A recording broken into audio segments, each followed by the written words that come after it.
lujo poder compartir esta charla con Alberto y Alexander.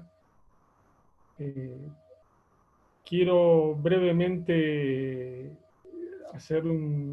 contar la biografía de Beto y de Alexander, que si la cuento toda, creo que nos pasamos toda la presentación contándola, así que voy a tratar de hacer un resumen.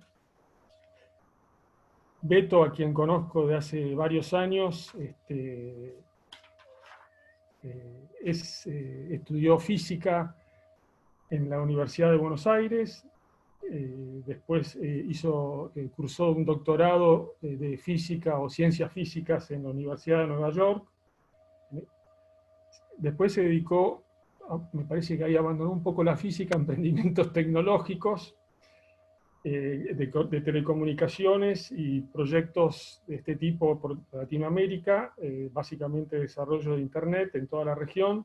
Fundó 19 compañías en 8 países y en 2 continentes. Y en la actualidad divide su tiempo entre estos emprendimientos y la Fundación Vivir Agradecidos, que él fundó y es presidente. Es una ONG que fundó junto con Lizzie, su esposa, y varios amigos, con el objeto de transmitir el mensaje del hermano, brother, como lo conocemos, David Stendhal Rast, que el mensaje gira alrededor de la gratitud. La fundación intenta acompañar a las personas a una vida plena a través de la práctica diaria de la gratitud, y ha desarrollado un programa educativo llamado Presencia, pensando en docentes, con el objeto de trabajar para el bienestar de una vida consciente. La página web de Vivir Agradecidos, esto a mí me llamó muchísimo la atención, se lo pedí que me lo repitiera 2 veces, Beto, tiene más de 10 visitas por año, más de 10 millones de visitas por año, 10 millones, repito. Así que, bueno, desde ya, gracias, Beto. Alexander, si leo lo que dice su biografía en Wikipedia, yo calculo que también se nos van muchos minutos, así que la voy a hacer resumida. Nació en Friburgo, Suiza, y posee un doctorado, un PhD en políticas de ciencia y tecnología de la Universidad de Pensilvania, donde también obtuvo su maestría en Historia y Sociología de la Ciencia. Es licenciado también en Ciencias Políticas de Haverford College.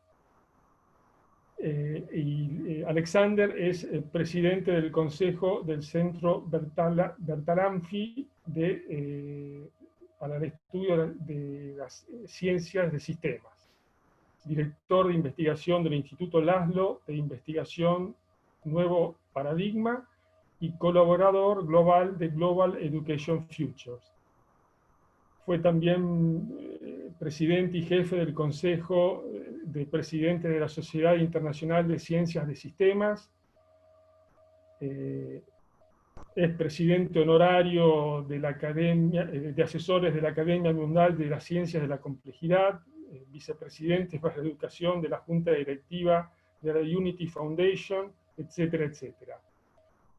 Ha publicado libros y más de 100 artículos en revistas y enciclopedias que hablan sobre el diseño de sistemas y de ecosistemas sociales. Y me detengo acá porque si no, creo que ya ocupé demasiado tiempo solo con la biografía de ustedes, que es demasiado extensa para mí. Así que muchas gracias de nuevo. Déjenme contarles brevemente cómo nació esta charla. Cuando el CAI me ofrece participar de estos encuentros, diálogos con personas sobre temas de actualidad, estaba justo leyendo un libro de pensamientos o escritos místicos de los grandes científicos del siglo XX. Hablo de monstruos de la física como Einstein, Heisenberg, Schrödinger, Planck, Pauli, Eddington y varios más. Realmente me llamaba la atención la profundidad que estos personajes le daban a la espiritualidad y, y- también la humildad con la cual abordaban estos temas. Entonces dije, hay muchos temas, me parece que ya el COVID está un poco agotado, a mí ya me cansó personalmente, la nueva normalidad también. Se me ocurrió hablar algo de desarrollo industrial, que algo escribí en el CAI, pero dije, ¿y si vamos a algo un poquito distinto, que a mí personalmente me interesaba muchísimo, me interesa muchísimo? Lo llamé a Beto, Beto me embaló, y, bueno, a partir de ahí él me dijo, me parece que lo tenemos que contactar a Laszlo, a Alexander, porque va a ser el complemento ideal, y así nace la charla. Además está a decir que esto fue hace un mes más o menos, creo que inclusive un poco más, en los encuentros que hemos tenido con Alexander y encuentros virtuales, aclaro, con Alexander y Beto preparando la charla, para mí fue un descubrimiento y un placer enorme. Ya solo con las charlas previas yo descubrí o redescubrí un mundo que probablemente siempre estuvo ahí, adentro mío, o no sé dónde, que realmente me hizo replantear cosas, y aparte una sensación de bienestar, de algo distinto, de algo un poquito eh, nuevo respecto de la a veces aburrida vida que llevamos y que lamentablemente los medios nos inundan con.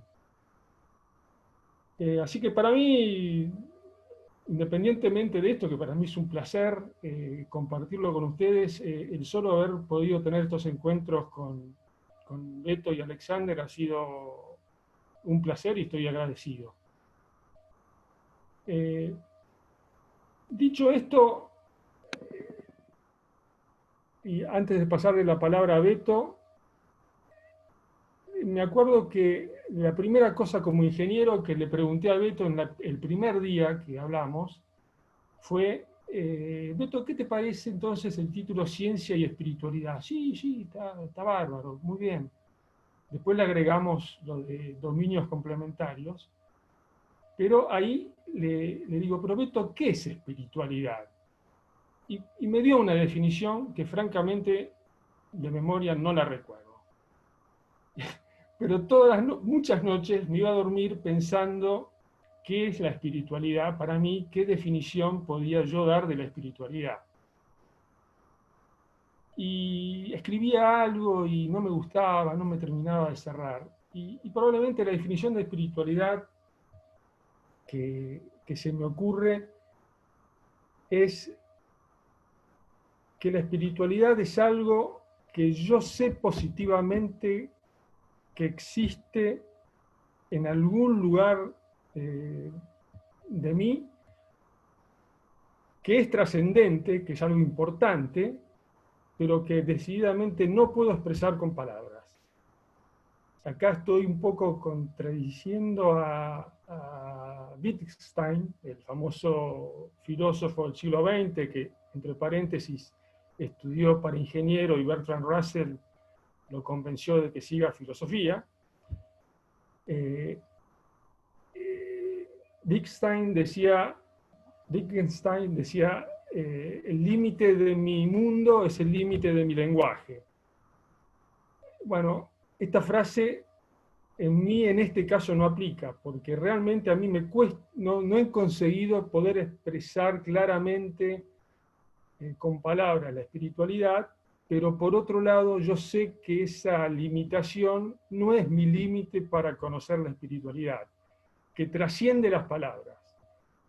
Por eso que la mejor definición que he encontrado es esa, es algo que sé que está, que sé que existe, que es trascendente, pero que yo no puedo expresar con palabras. Dicho esto, le cedo la palabra a Beto para que nos dé sus impresiones, sus creencias, sus dudas, sus certezas sobre este tema que realmente es fascinante y que, bueno, espero que nos sirva a todos para comprender y comprendernos un poco más. Beto, adelante, todo tuyo. Gracias, Freddy. Muchísimas gracias al Centro de Ingenieros, a todas las personas que están participando de este momento. La idea es compartir un rato, no intentando demasiadas cosas muy profundas, porque en 1 hora y media no vamos a poder resolver un tema tan complejo. Yo voy a intentar, de vuelta, no desde lo intelectual, sino de lo experiencial. Seguí física y tengo también un camino espiritual, y desde muy chico he tenido conflictos entre ambas visiones, porque en el mundo de lo espiritual la ciencia era mirada con no muy buena cara, y desde la ciencia la espiritualidad también. Con lo cual ese conflicto vivió conmigo mucho tiempo hasta que pude sintetizar de alguna forma experiencias más que conceptos. Así que me voy a apoyar de una presentación porque me dieron 20 minutos y no les voy a hacer caso, voy a estar en 25 creo, pero bueno. De vuelta, yo seguí física porque de chico sentía que en la naturaleza había un misterio que yo tenía que entender. Había algo que no comprendía, y a mí las cosas no me daban lo mismo, que funcionaran de una forma que de otra. Si hay muchos ingenieros acá, saben de qué estoy hablando. Y también por el entorno social en que nací, tuve experiencias espirituales fuertes, y también sentía que había un misterio ahí que necesitaba entender. Con lo cual en mí vivieron esos dos aspectos que hoy en día se pueden presentar como algo conflictivo, como ciencia o espiritualidad, y que voy a intentar en esta charla, voy a arruinar la película, voy a contar el final, voy a intentar mostrar que pueden convivir perfectamente, que ambas realidades o dominios, como queramos llamarlos, pueden convivir perfectamente. Y quiero intentar entender por qué existe ese intento de separación, de conflicto que hay normalmente entre ambas.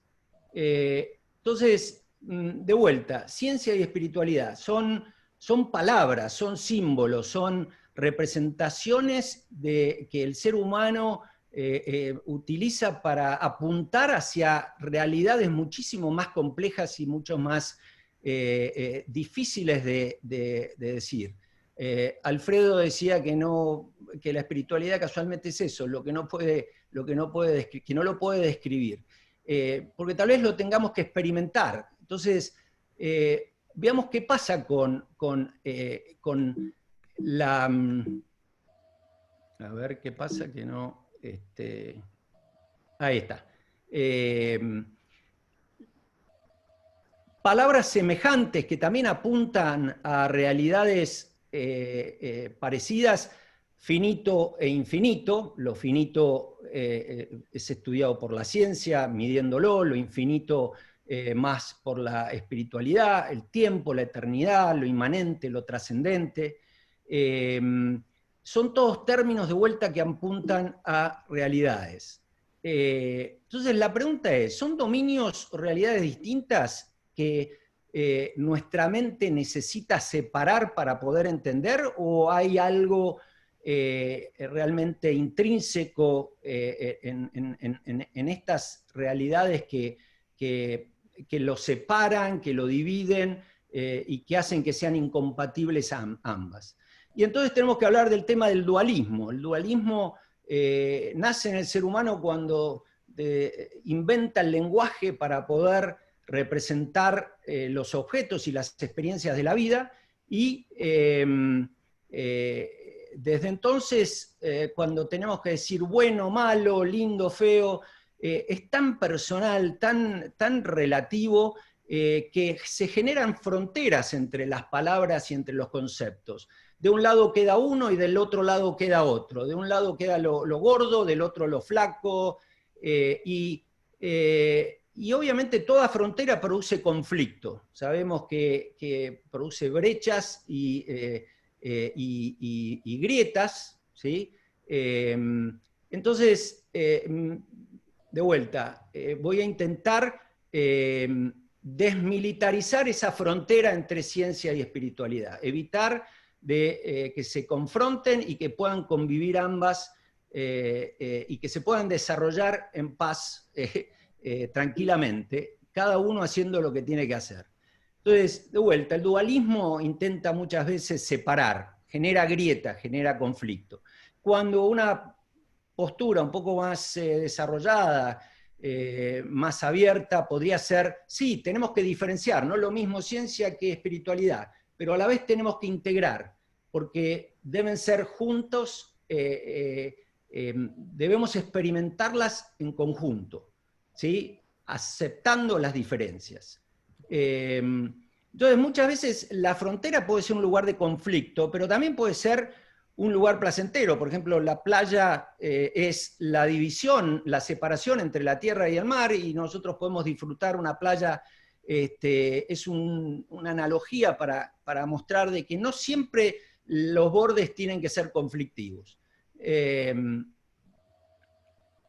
Y esto no es fácil, porque realmente, por lo menos en la tradición occidental, esta grieta, de la cual los argentinos somos expertos, nació 400 años antes de Cristo, con un señor que se llamaba Demócrito, y que se le ocurrió decir que solo existían los átomos y el vacío, es decir, que lo único que existía era la materia, por lo cual la ciencia era la reina de las actividades intelectuales que nos iban a poder permitir entender qué es lo que sucedía.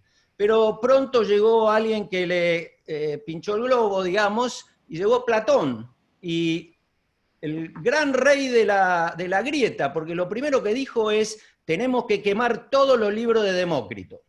Y él propuso que lo único que existe son las formas trascendentales más allá de la materia.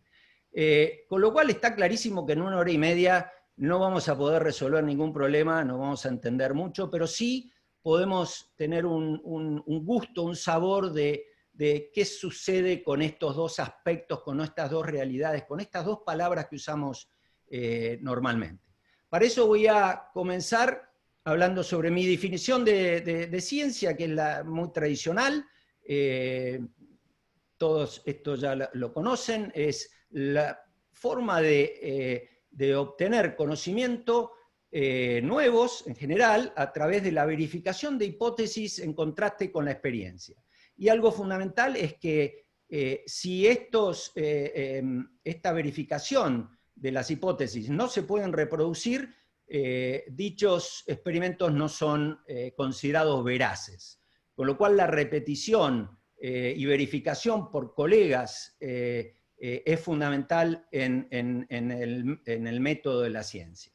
Y ahora voy a expandirme con mi definición de espiritualidad. La palabra espiritualidad deriva del latín spiritus, que significa aliento de vida, ¿sí? Entonces, para mí una persona espiritual es aquella que vive plenamente. Cada ser humano le ha sido regalado a través de la vida, a través del nacimiento de nuestros padres, de nuestra cultura, una originalidad única. Ni siquiera dos mellizos gemelos comparten las mismas huellas digitales. Cada uno tenemos una originalidad y tenemos una obligación con la naturaleza. Algunos pueden llamarlo Dios, otros la sociedad, yo lo llamo vida con mayúscula, tenemos una obligación de desarrollarnos en plenitud. Si no, estamos desperdiciando una posibilidad única que el universo nos está dando el regalo a nosotros de ser nosotros mismos. Entonces, para mí, espiritualidad es exactamente eso, y la espiritualidad se mide con la intensidad en que vivimos, ¿sí? Y acá quiero diferenciarlo muy bien de lo que es la religiosidad. La religiosidad es una conceptualización. Los grandes maestros de las religiones han tenido experiencias espirituales, no religiosas, y luego al intentar explicarlas racionalmente han tenido que conceptualizarlo y han tenido que ponerle palabras, historias, y las palabras y las historias están enmarcadas en la cultura y en el momento que nos toca vivir, y obviamente que van a ser historias parciales. Yo lo que estoy intentando describir es esas experiencias que esos grandes maestros de la espiritualidad han tenido, ese contacto con el misterio, con lo trascendente, con el infinito, que es una experiencia que se vive adentro de cada uno. No se puede, como con la ciencia, intentar agarrar, sino que el misterio nos atrapa a nosotros, nos agarra. Y esto fue muy estudiado por un psicólogo americano que ustedes conocerán por el tema de las pirámides de las necesidades, que fue Abraham Maslow, que estudió a las personas que eran más creativas, más vivas, más resilientes, y de una base, creo que era de más de 400 personas conocidas y no conocidas, encontró que todos ellos habían tenido lo que él pasó a llamar experiencias cumbres. Experiencias de unicidad, de lo infinito, de lo finito, y explicaba, en su momento le puso el nombre de experiencias místicas, pero parece que en la psicología de los años 60 no estaba muy bien visto la palabra espiritualidad y le tuvo que poner la palabra experiencias cumbres, pero definitivamente estas personas mostraban estas ganas de vivir, esta plenitud de vida, gracias a esas experiencias con algo que trascendía su persona, ¿sí? Entonces, podemos decir que lo espiritual es el mundo de lo visible, de lo trascendente, de lo infinito, del misterio, de la divinidad no cosificada, es decir, no de esos dioses que nos inventamos, imágenes de semejanza, de ese señor barbudo que está ahí arriba mirándonos para ver si hacemos lío, sino de ese misterio que nos regala la vida y que nos permite cada segundo de nuestra vida poder ser lo que nosotros somos. Entonces, realmente, cuando los seres humanos pueden dejarse atrapar por este misterio, por esta experiencia, que no es cognitiva, sino que es integral, es con la mente, con el corazón, con el cuerpo, nos volvemos más humanos y más plenos y más vivos. Por eso yo digo que el origen de la palabra spiritus viene de aliento de vida. Ahora, perfecto, la humanidad ha propuesto un montón de respuestas posibles frente a esta relación entre espíritu y materia. Voy a mencionar dos para simplificar, y las dos más tradicionales o las más populares, digamos. La primera es que el espíritu es un epifenómeno de la materia. Es decir, la materia sin el espíritu no existiría. Científicos positivistas, materialistas defienden esto, y voy a intentar, yo no comparto esta visión totalmente, y obviamente que el espíritu necesita de la materia para ciertas cosas, pero no depende no es un producto de la materia. Y voy a intentar describir por qué para mí esta verdad por lo menos es incompleta. Y la segunda postura es que la ciencia y la espiritualidad son dominios complementarios, dos caras de una misma moneda, y que voy a intentar, como dije, desmilitarizar esa frontera entre ambas entre ambas realidades para poder disfrutarlas en plenitud. Para poder hablar de estos dos y para poder explicar o para que podamos charlar un poquitito sobre estas dos, de estas dos perspectivas, voy a introducir dos conceptos. Uno que es la alegoría de la caverna, que Platón presentó en el libro séptimo de la República y que le hizo decir a Sócrates respecto a las posibilidades que tenía el ser humano del conocimiento, que el conocimiento era como lo que le pasaba a unos esclavos que estaban, a unos prisioneros que estaban en una caverna, que solo podían ver la pared interna de la caverna con un fuego que entraba por la entrada y que iluminaba el fondo de la caverna. Y ahí podemos ver en esta imagen unos carceleros que van con unas imágenes, con unos objetos que producen una sombra. Obviamente depende del espectador, la realidad es muy distinta. Para los prisioneros la única realidad son las sombras, es una representación de la sombra, del objeto. No son los objetos en sí, es una representación que la única forma que tiene de ellos, la única forma de significarlos es de que para ellos son la realidad porque es lo único que pueden experimentar. Para los carceleros es muy distinto, la realidad son esos objetos que ellos portan. Pero para nosotros que estamos mirando, es la figura que estamos mirando y que estamos intentando interpretar, con lo cual también podemos notar de que una cosa es la realidad y otra cosa son los símbolos, las representaciones de esa realidad. Con esto Platón quería decir que la verdad última a través de los sentidos, que son falaces y que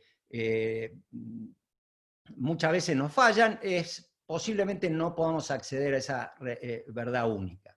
Entonces se plantea el tema de lo que es diferenciar entre lo que es un mapa y un territorio. Muchas veces confundimos el territorio con el mapa.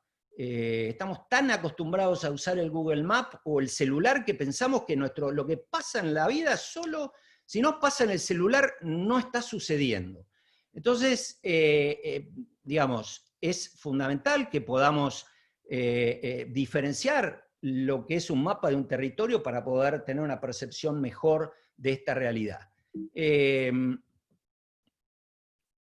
Esto lo digo para poder darnos cuenta que cuando la ciencia nos propone una ecuación matemática para describir un fenómeno, simplemente es una representación que nos permite, digamos, saber resultados del comportamiento de ese mundo, pero no tiene nada que ver con el mundo real. Es simplemente cómo funcionan las cosas, pero no son las cosas en sí.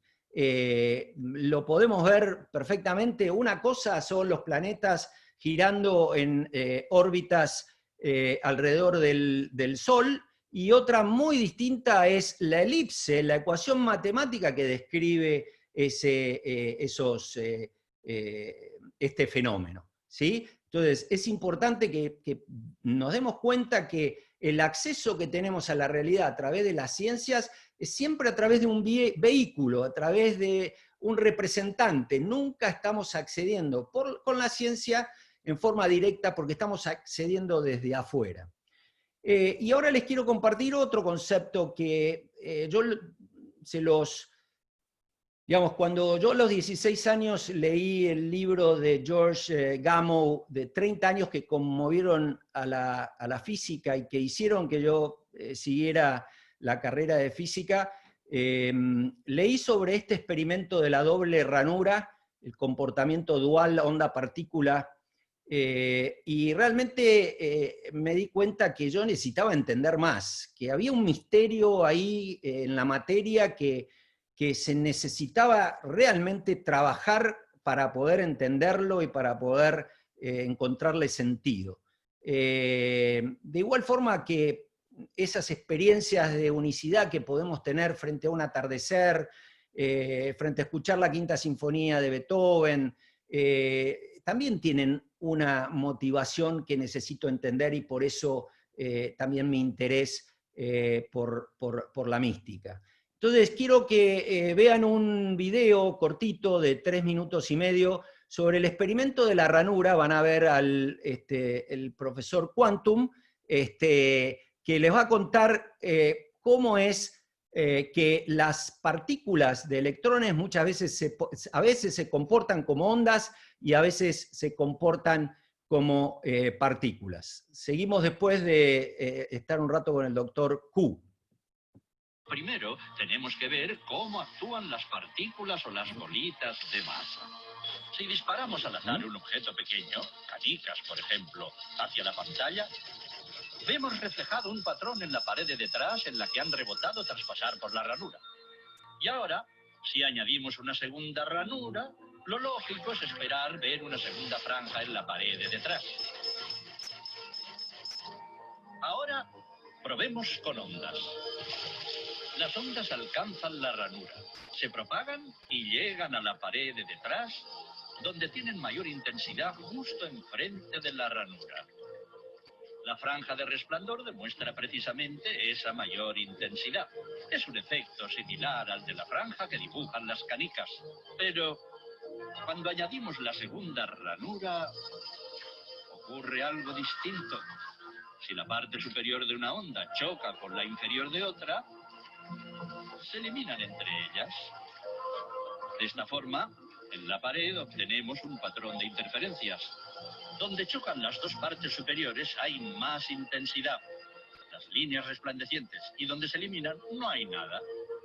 Así pues, cuando lanzamos algo, es decir, materia, a través de dos ranuras, obtenemos esto, dos franjas de golpe. Pero con ondas, el resultado es un patrón de interferencias con muchas franjas. Muy bien, de momento. Vamos a ponernos cuánticos. Un electrón es un pedacito minúsculo de materia, como una canica diminuta. Lancemos una ráfaga a través de una ranura. Se comportan como las canicas, solo una franja. Si lanzamos estos pedacitos minúsculos a través de dos ranuras, tendrían que dibujarse, como en el caso de las canicas, dos franjas. ¿Qué? Un patrón de interferencias. Hemos lanzado electrones, pedacitos de materia. Pero aparece un patrón como con las ondas, no como con las canicas. ¿Cómo pueden trozos de materia generar un patrón de interferencias como una onda? No tiene sentido. No podemos ignorar la conclusión. Cada electrón sale como partícula. Se convierte en una onda de posibilidades, pasa por las dos ranuras e interfiere consigo mismo hasta que golpea la pared como partícula. El experimento desconcertó muchísimo a los físicos, tanto que decidieron mirar con atención para decidir por qué ranura pasaba en realidad el electrón. Pusieron un dispositivo de medición junto a la pantalla de las dos ranuras para ver por cuál pasaba y lanzaron el electrón. Pero el mundo cuántico es mucho más misterioso de lo que podían haberse imaginado. Cuando miraron, el electrón volvió a comportarse como una canica pequeña. Dibujó un patrón de dos franjas, no un patrón de interferencias. La misma acción de medir u observar por qué ranura pasaba conllevó que solo pasara por una, no por las dos. No sé, a mí esto me hace volar la cabeza, casi como la primera vez que vi el gol de Maradona contra los ingleses, o escuchar una sinfonía de Beethoven, o ver una pieza de arte único. Me genera una necesidad, un asombro que me mueve a poder entender, a poder participar, a querer participar de entender estos fenómenos. Lo mismo que también me sucede con la espiritualidad y con las experiencias místicas. Voy a ahora a comenzar a, si puedo pasar acá, ¿sí? Primero, tenemos que ver... Ahí está. Vamos a empezar a analizar las perspectivas que les había mencionado. La primera es, todo es materia y el espíritu es un epifenómeno de la materia. Acá nadie pretende demostrar nada, no puedo demostrar que esto está equivocado. Como tampoco se puede demostrar científicamente que esto es cierto. Si algún científico pretende decir que esto es verdad, nos está mintiendo. Por lo menos hasta ahora esto no es así.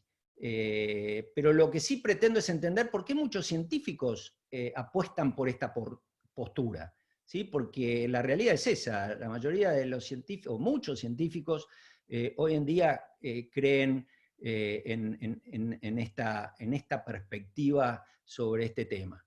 Entonces, lo que tenemos que entender es que desde que nació la ciencia con Kepler, Copérnico, sabemos que una elipse describe el movimiento de los planetas, ¿sí?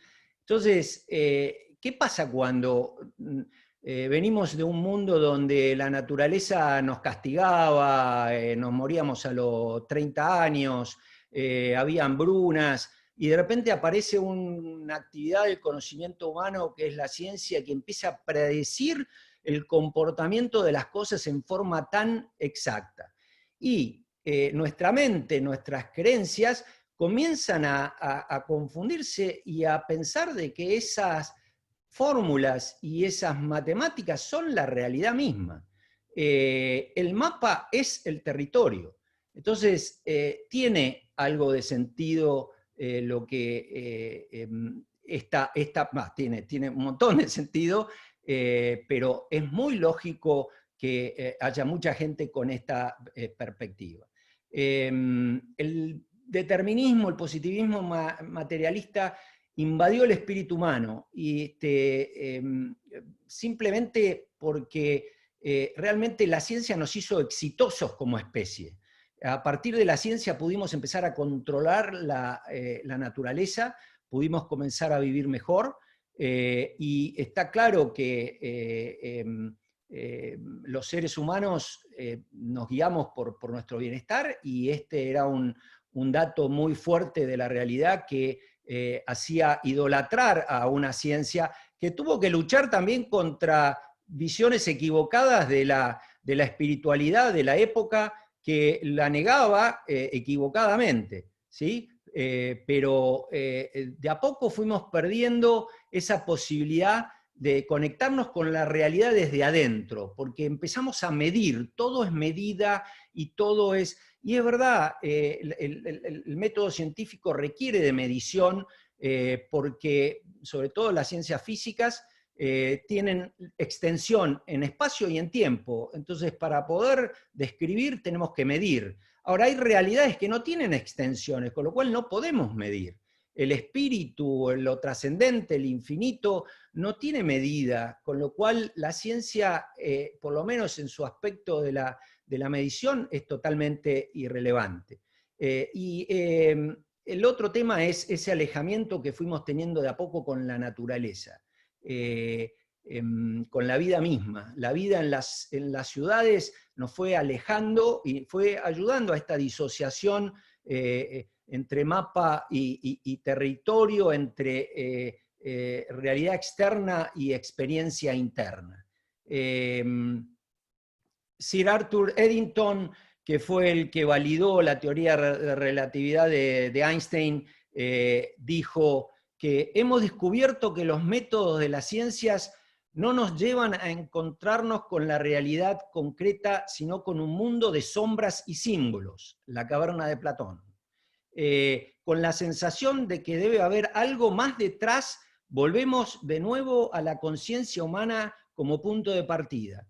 Allí, en el interior de la conciencia, podemos tener experiencias que nos conectan más con la realidad que a través de los símbolos. Hay que ir a la metafísica, a la mística.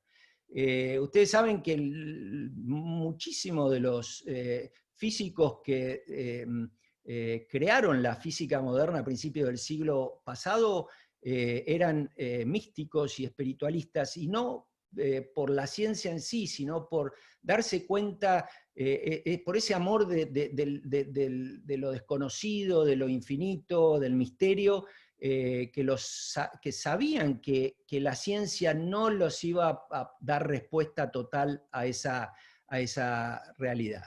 Entonces, podemos decir que esta desconexión entre lo interior y lo exterior, entre el conocer y el vivenciar, es lo que ha hecho que muchos científicos se hayan alejado de la espiritualidad, porque la espiritualidad es algo interior, algo interno, algo que tengo que vivir y que para poder experimentarlo, si quiero ser rigurosamente científico, tengo que cumplir las mismas condiciones que la mayoría de los místicos, ¿sí? Hay místicos que han meditado más de 100.000 horas en su vida, y esa posibilidad de experimentar esa vida interior de 100.000 horas no es lo mismo que la mía. El otro día hice el cálculo, con suerte he meditado 1.500 horas, con lo cual obviamente que las condiciones experimentales son muy distintas para poder obtener distintos resultados.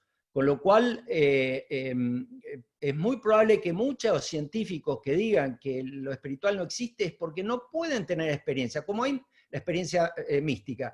Como hay muchos seres normales que no pueden entender la fórmula de energía igual a masa por velocidad de la luz al cuadrado, y la creen como si fuera un dogma, porque para entenderla tienen que estudiar 10 años de física, y es la única forma de demostrarla por ellos mismos, pero están creyendo exactamente lo mismo que muchos místicos, que muchos religiosos.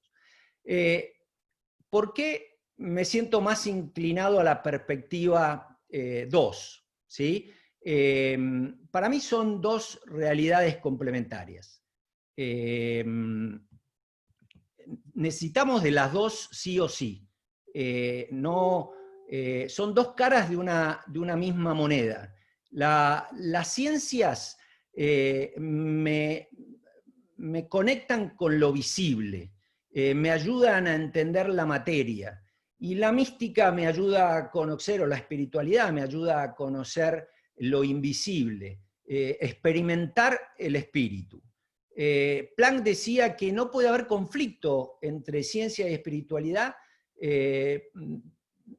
porque eran dos realidades distintas.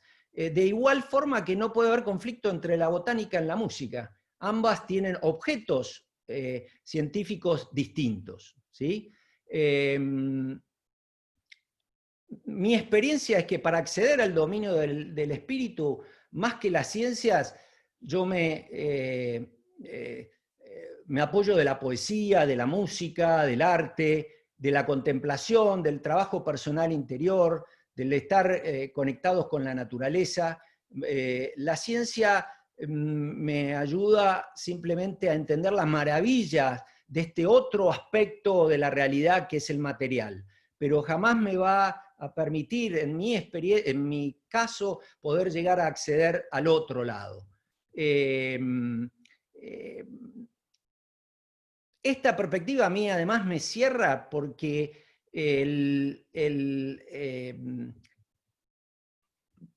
de alguna forma permite que el científico siga siendo científico y el místico siga siendo místico en paz. Y como dije al principio, de alguna forma debemos desmilitarizar esa frontera que existe entre estos conceptos, porque perfectamente pueden convivir en paz para poder explicar ambas realidades que son propias de la naturaleza. Y voy a terminar con un poema de Rilke, si me deja acá, que básicamente dice: somos abejas de lo invisible, de lo espiritual, de lo trascendente, de lo infinito, que a lo largo de la vida recolectamos la miel de lo visible, de la materia, del mundo, de lo inmanente, para almacenarla en la gran colmena de lo invisible. Muchas gracias. Lo dejo a Freddy, seguís vos, ¿no? Gracias, Beto. todo esto es lo que presentó Beto, muy breve síntesis de cosas que hemos debatido en el último mes y medio. Hay muchísimo más para decir y claramente 1 hora y media, como dijo Beto, no es suficiente, pero creo que el tema es riquísimo y extraordinario. Bueno, ahora lo presento a Alexander Laszlo. Alexander, como dije, es un verdadero estudioso del tema, alguien que ha dedicado su vida, inclusive con una educación impresionante, y que sin duda nos va a dar su visión y su opinión sobre el tema que hoy nos tiene acá reunidos. Alexander, adelante. Pues muchas gracias, Alfredo. Gracias, Beto, también por compartir todo eso. Gracias a todos que están aquí con estos temas tan elevados. Realmente la idea aquí es no entrar en un área tan filosófico que nos desconectamos con lo que es de ser humano. Pues justamente creo que lo que estamos haciendo aquí en este diálogo, o triálogo, porque ahí a través de Alfredo, Alberto y yo, es un poco considerar qué es lo que nos hace humano y en qué manera podemos realmente expresarnos, y si esto implica ser sumamente racional, sumamente desafiante a todo lo que es misterio, o si incluye, no solo si incluye, pero del otro lado uno podría decir, no, todo eso, medición, todo lo de tratar de cuantificar la realidad, no se puede. La vida no es algo que presta a ser fórmulas de una fórmula. La gente no son cosas para resolver, digamos. Entonces, hay, como Beto está diciendo, una tendencia de polarizar. Pero creo, y aquí no sé si ustedes van a estar un poco desilusionados o no, porque no hay mucho debate entre mi posición y lo de Beto, de Alberto. Entonces, lo voy a retomar algunos temas que podemos pelearnos si querés, Alexander, si querés. Pues va a ser difícil, porque uno, somos pacíficos, y dos, somos de acuerdo en varias cosas. Entonces, pero veremos. Mira, ahí Alberto estaba diciendo que tenemos que diferenciar entre la realidad, entre cosas, pero también tenemos que integrar. Al inicio él decía eso, no sé si se acuerdan. Es súper importante, porque muchas veces lo que hacemos en nuestro afán de entender cómo es una cosa, a través de una óptica analítica, científica, disectamos la realidad y lo ponemos en sus partes individuales. Pero la realidad no nos viene en pequeños paquetes que dicen fenómeno físico, fenómeno biológico, fenómeno social. No viene en paquetes así. Pero nosotros, cuando lo estudiamos así, hasta que dentro de un área, en ingeniería también lo analizamos y lo hacemos en partes. Y lo que nos estaba diciendo que tenemos que hacer es reintegrar este entendimiento en un entendimiento del todo. Por fin de cuentas, la pregunta que hago a mí mismo es, ¿somos máquinas? O si ustedes siguen el viaje Star Trek, no sé cómo se pone en castellano, perdón por mi pobre castellano antes que nada, por favor, que me disculpen, por favor. Pero los vulcanos ahí en Star Trek que hacen este tipo de cosas, justamente no son humanos, porque no tienen esta capacidad emotiva, esta capacidad de imaginación, de soñar de cosas que no son puramente reales, medibles. Y eso es lo que nos hace humanos, como Beto está diciendo, que nos permite vivir plenamente. Entonces, tengo unos también slides para compartir, pero me gustaría empezar con una cita de Albert Einstein para un poco retomar lo que Alberto estaba diciendo. Es un pequeño párrafo, entonces lo voy a leer con mi castellano excelente. Dice Albert Einstein: un ser humano es parte del todo llamado universo de nosotros. Un parte limitado en tiempo y espacio. Si siente a sí mismos pensamientos y sentimientos como algo separado del resto, una especie de ilusión óptica de su conciencia. Este engaño es una especie de prisión para nosotros, que nos restringe a nuestros deseos personales y al afecto por unas pocas personas más cercanas a nosotros. Nuestra tarea debería ser liberarnos de esta prisión, ampliando nuestro círculo de compasión para abrazar a todas las criaturas vivientes y a toda la naturaleza y en su belleza. Albert Einstein.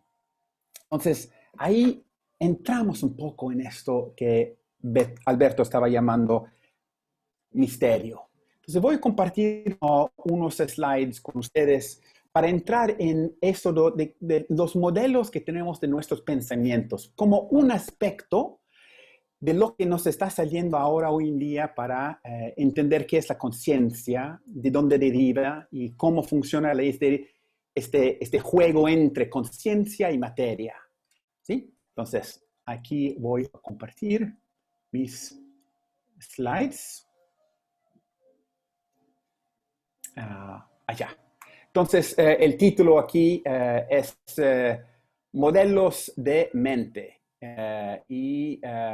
No quiero que son así realmente de mente, puede ser de pistacho o lo que quieren ustedes. Esto son algunas reflexiones que yo he derivado de un trabajo que hice con mi papá, Ervin Laszlo, escribiendo un libro que se llama ¿Qué es la realidad? La nueva mapa de cosmos y conciencia, hace un par de años. Y estuvimos explorando qué diferentes modelos mentales, modelos de la conciencia, de los pensamientos, del mente, existen. Y hemos identificado 4 grandes escuelas, si quieren. Y vamos de lo más no místico a lo más místico. Lo voy a poner así. ¿Okay? Y todo esto son en términos de analogías que lo voy a compartir con ustedes. Entonces, en el primer nivel es el modelo turbina de la mente. Y en eso, si tomamos aquí un turbina como un ejemplo, cuando una turbina funciona, produce un flujo de electrones. ¿Okay? De la misma manera, si tomemos la analogía, y por favor que perdonen la analogía, porque siempre cuando analizamos cualquier analogía, no es un mapeo 1 a 1. ¿Sí? Es solo algo que nos ayuda a pensar sobre el tema. Entonces, aquí la idea es, en este modelo, la suposición es cuando está funcionando el cerebro, produce un flujo de sensaciones. Cuando la turbina se apaga, el flujo de electrones se desvanece. ¿Sí? Entonces, esto es algo que sabemos de cómo funciona una turbina. Y en este modelo, la idea es que es lo mismo en cuanto a pensamientos, en cuanto a cómo funciona nuestro cerebro. Cuando el cerebro se apaga, cesa el flujo de las sensaciones. Cuando uno se muere, ya, es el final. Es un modelo muy existencial de la existencia de la vida, porque cuando morimos, se acabó. No hay más. Y no hay más manera de recoger los pensamientos, tus experiencias, todo. Se fue como los electrones en este modelo del turbina. Hay otro modelo, un poco más, menos materialista, que es un modelo del disco duro. Aquí es una imagen que nos ayuda a pensar en eso. Ahí, la idea es que los programas ejecutan y la información se guarda en la memoria de los discos locales, pero en una computadora física, ¿sí? No conectado en red. Estamos hablando de un disco duro. Esta analogía con el mente, con el cerebro, más bien dicho con el cerebro, es que la experiencia se procesa y los pensamientos se guardan en el cerebro. Entonces, el cerebro es donde se produce y se guardan las experiencias, el registro de las experiencias, el registro. Placas, en cuanto al disco duro, hay placas de circuitos que canalizan los flujos de datos que resultan en información procesable por el usuario. De la misma manera, en este modelo, hay conexiones sinápticas entre neuronas que generan patrones de pensamiento inteligible. ¿Okay? Entonces, todo a través de acciones electroquímicos en el cerebro, cómo funcionan y cómo producimos pensamientos. El modelo disco duro. Hay otro modelo que es en el tipo, también vamos con lo del computadora, pero ahora el computador conectado a la nube, ¿no? Es el cloud computing. Aquí la idea es que una computadora en red puede ser apagado o incluso destruido, pero su información se conserva en el nube. De la misma manera, este modelo en cuanto a la mente dice que el cerebro está conectado a un campo de memoria donde se almacena información accesible para los otros.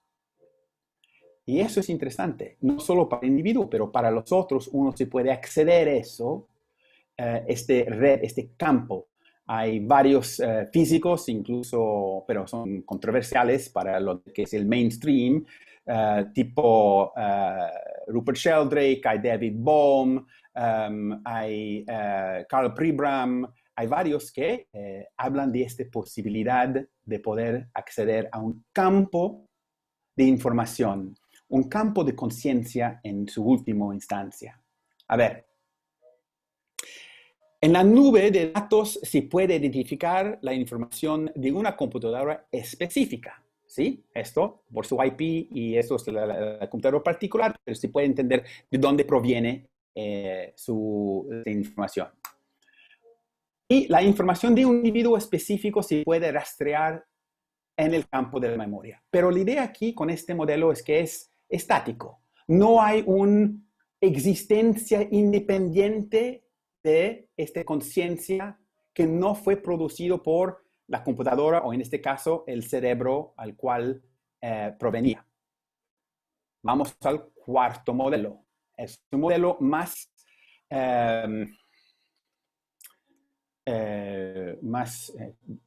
corajoso. Es el modelo holográfico de la mente. Hay varios. David Bohm, por ejemplo, es un físico que habla de este modelo. ¿De qué se trata? La idea es que es un holograma. En un holograma la información se distribuye y está presente en todas partes. En un holocampo, que es igual a un holograma, pero solo no es algo visual, es un campo, la conciencia se almacena más allá del espacio y tiempo de la misma manera. ¿Okay? Entonces ahí el proverbio que el universo se puede encontrar en un granito de arena se toma literalmente en este modelo. Las imágenes holográficas particulares son reconstituibles desde cualquier punto del dominio holográfico, solo que con menos resolución. Pero cualquier parte se puede generar lo que es la imagen del todo. Esto es la noción de un holograma. En este modelo, la idea es que el universo funciona de la misma manera. Las conciencias del individuo son accesibles por todo el dominio transtemporal del holocampo, que formamos parte de como un océano de potencial informática o de potencial de información, si quiere, potencial de información. Esto es en cuanto a los físicos lo describen, en cuanto a el campo de energía, the zero point energy field, el campo de energía punto cero. No sé si se traduce así, pero es el campo cuántico. Está claro. ¿Sí? Ok. Ahora, vamos un poco más allá. ¿Qué son las implicancias? Si vamos trepando por estos modelos y llegando a una contemplación del último, ¿qué significa si vivimos sumergido en un campo de información, un campo psi, como algunos dicen, un campo mental en el cual nada está almacenado dentro de nuestro cerebro? Nuestro cerebro solo es un lector de un campo, como tenemos la capacidad de sintonizarnos con diferentes frecuencias del campo, pero todo el campo existe fuera de nuestro cerebro. Max Planck dice aquí, pues ya lo han leído porque voy muy lento, considero la conciencia como fundamental, considero que la materia como derivada de la conciencia. Muy interesante esta explicación, podemos pensar en qué significa cuando entramos un poco más en la conversación. Pero esto para llevar a lo que Alberto también estaba mencionando, que vivimos en un mundo no dual. Lo que Max Planck estaba expresando ahí es que no hay realmente un mundo material en un mundo mental o un mundo de campo psi, de fenómenos psi.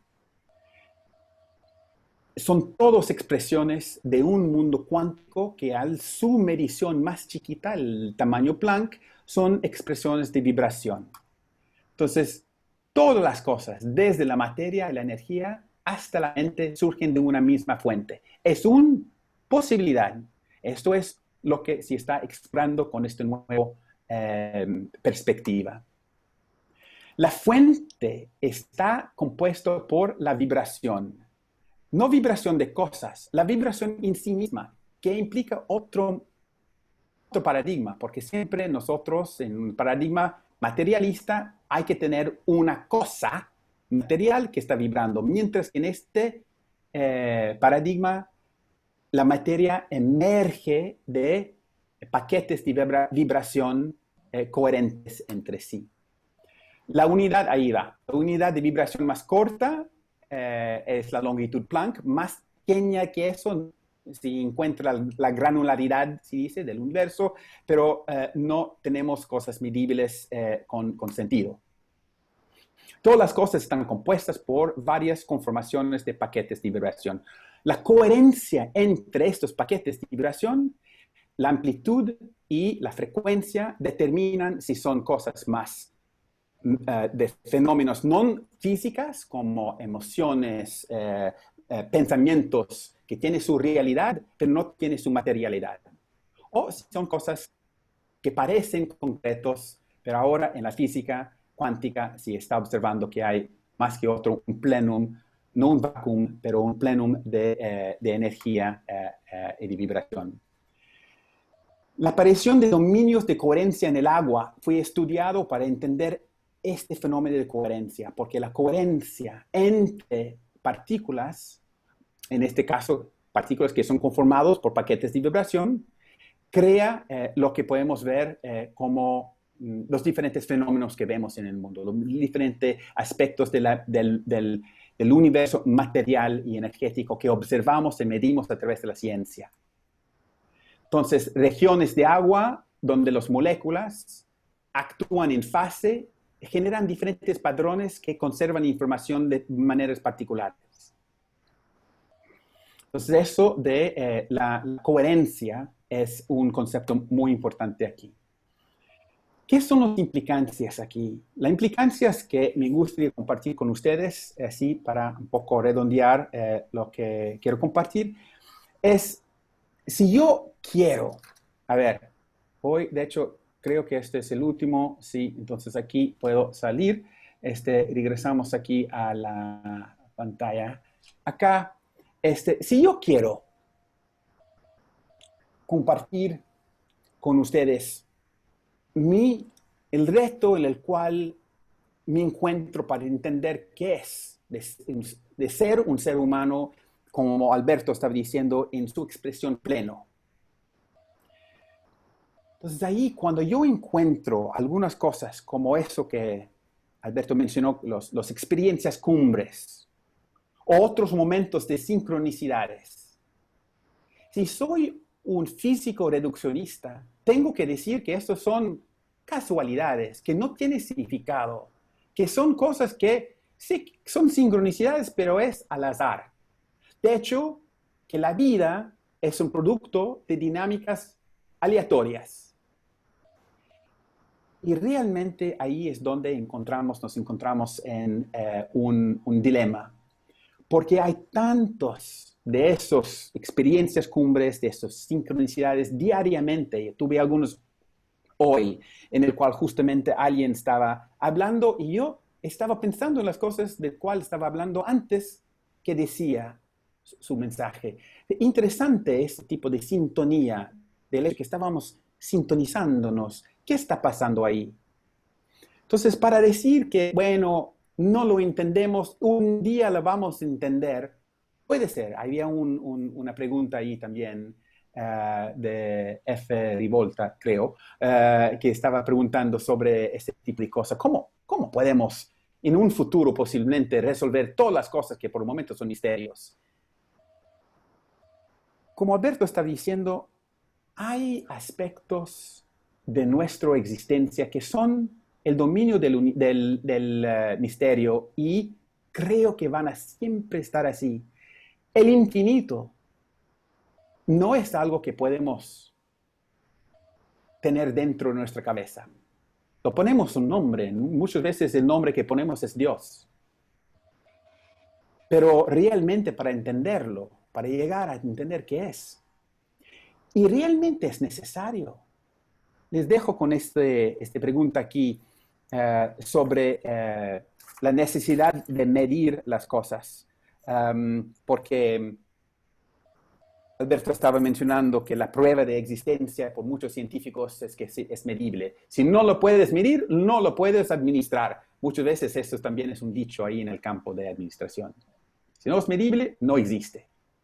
Pero, a ver, si ustedes han tenido relaciones de amor con alguien, la primera cosa que uno dice cuando está en una relación de amor no es, a ver, lo quiero medir.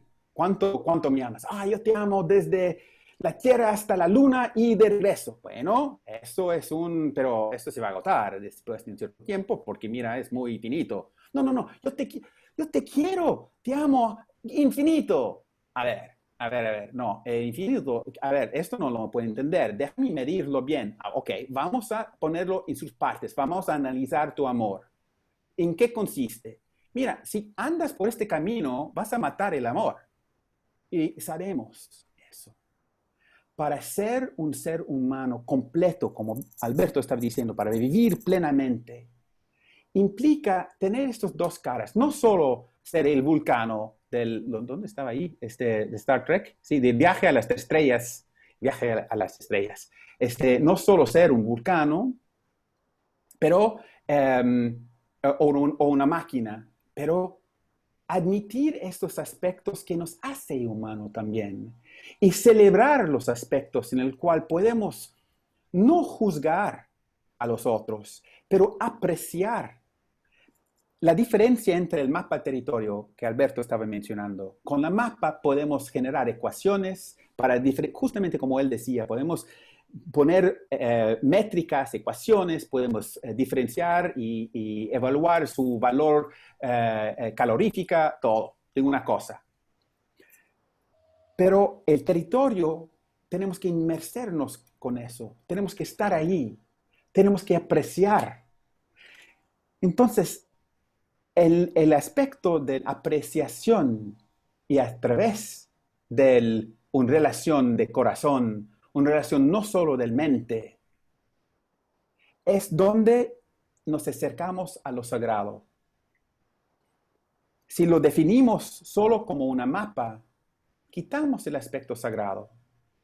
Si definimos por ecuaciones, aparte, si sos matemáticos y estás enamorados con tus ecuaciones, es otra cosa.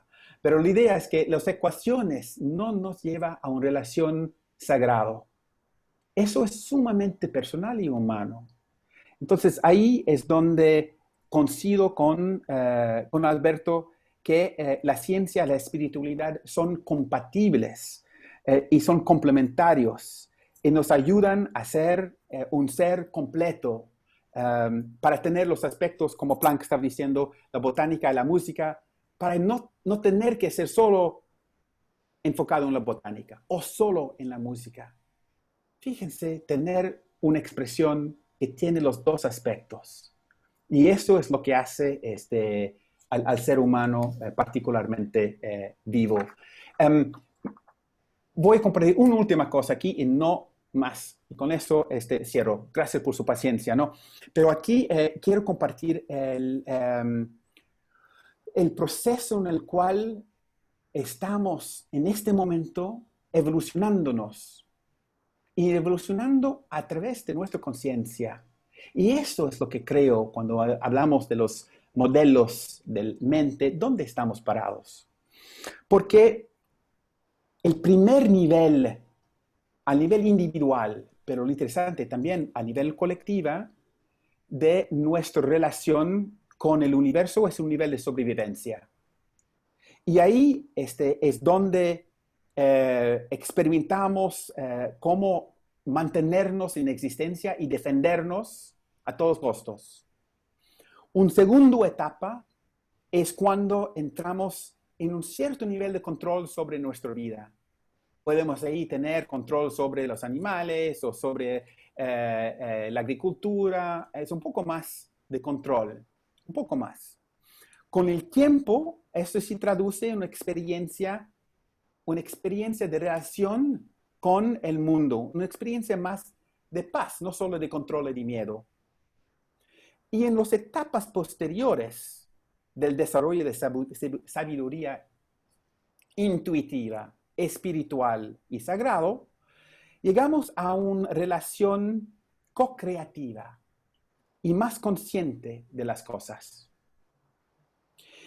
Y las etapas más elevadas de nuestro viaje espiritual nos lleva a una conciencia de la unidad con Dios, si quieres ponerlos así.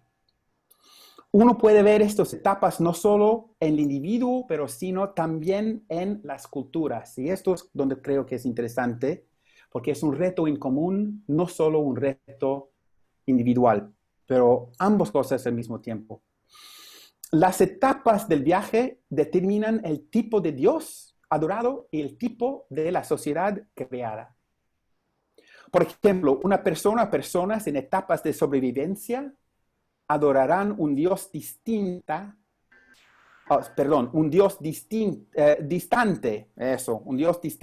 y temeroso. Y crearán una sociedad jerárquica con uno o muy pocos figuras poderosos que mantengan el control sobre las masas, que no tienen poder.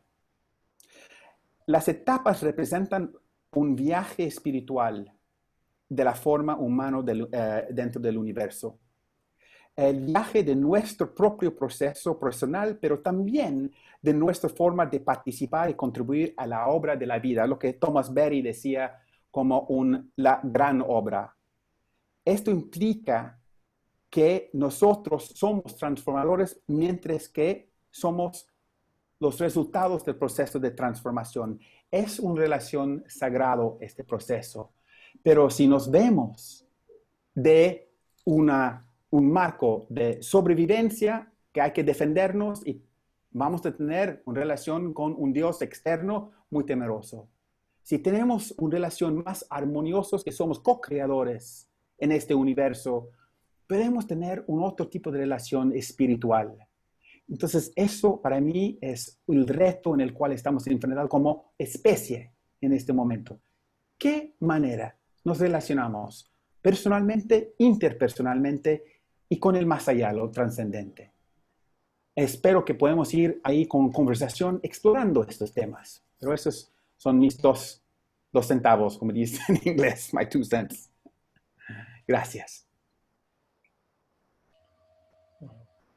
Muchas gracias, Alexander. Dijiste cosas que no nos habías dicho a Beto y a mí en las charlas anteriores. Lo tenías escondido. yo les avisé que le iba a hacer una pregunta, así que tuvieron tiempo para pensar la respuesta. Porque cuando hablábamos más de una vez, me pregunté, y les pregunté a Beto y a Alexander, qué era la vida. Y la pregunta me surgió porque hay un librito chiquitito, de 100 páginas, de Schrödinger, uno de los padres de la física cuántica, que es la vida. Lo tengo por acá atrás. Difícil de entender, porque creo que lo escribió en alemán, no está muy bien traducido, es bastante denso, pero es de una riqueza fenomenal. Las pocas cosas que entendí me parecieron de una riqueza fenomenal.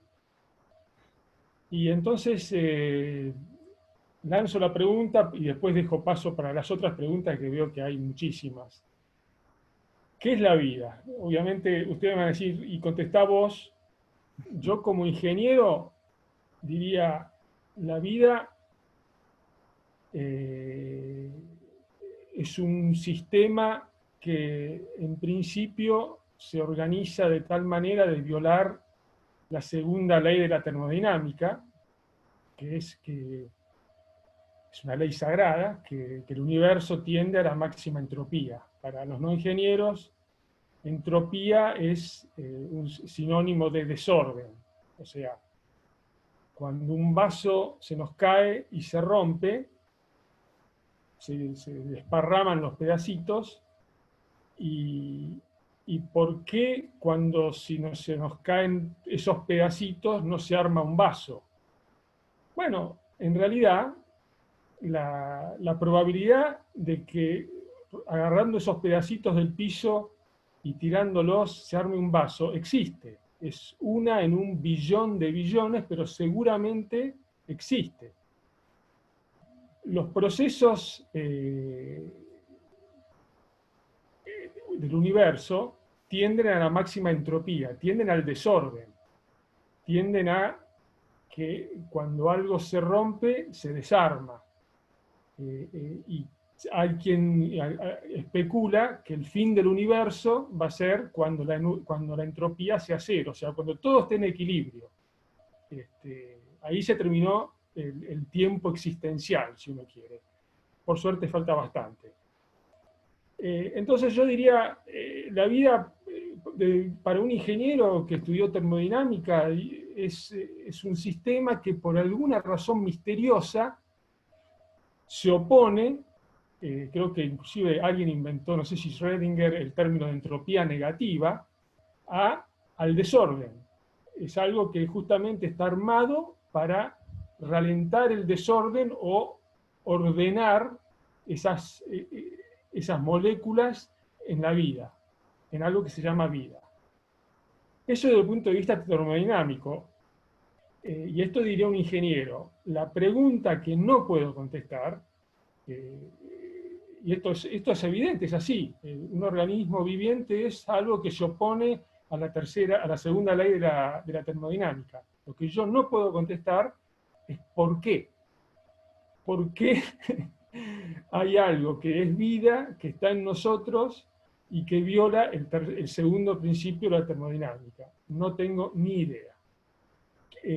No tengo ni idea para explicarlo con palabras. Si vamos al campo de la espiritualidad, creo que ahí sí lo puedo explicar. Pero como ingeniero, hasta ahí llego. Pero claramente no me satisface la única respuesta del ingeniero, así que necesariamente tengo que ir a otro campo para explicarla. Esa es mi respuesta. Ahora, Beto y Alexander, la de ustedes. Cedo la palabra a Beto. Gracias. Yo lo voy a responder desde lo experiencial, no desde lo científico, de lo biológico, porque hay 200 aspectos del cual podríamos hablar sobre la vida. Ya con poder compartir con ustedes lo que significa la vida para mí, voy a estar diciendo algo sobre la vida. Y para mí la vida es esa oportunidad que me ha dado el universo para ser yo mismo. Que he descubierto algún día en mi desarrollo de individuación psicológica, a través de esa conciencia de ser uno mismo. De repente uno descubre esa posibilidad de estar jugando un partido de algo que te metieron sin haber pedido, sin haberlo pedido y sin saber por qué o para qué. Y es una oportunidad de poder ser en plenitud lo que la vida, la naturaleza, el universo me regaló en mi originalidad. Y esa vida para mí es un regalo. Yo no he hecho absolutamente nada para tenerla. Puedo hacer cosas para sobrevivir un poco más, me puedo proteger, cuidar de enfermedades, dormir bajo techo, pero el cuerpo me vive, la vida me vive, yo no estoy viviendo, es la vida la que me vive, y que en este mismo instante que estoy hablando, mi sistema digestivo se está encargando de digerir mi té, tengo no sé cuántas, el doble del peso de mi cerebro en bacterias que no son mías dentro de mi cuerpo, digiriendo la comida que he comido para poder vivir. Con lo cual, ese regalo es tan gratuito que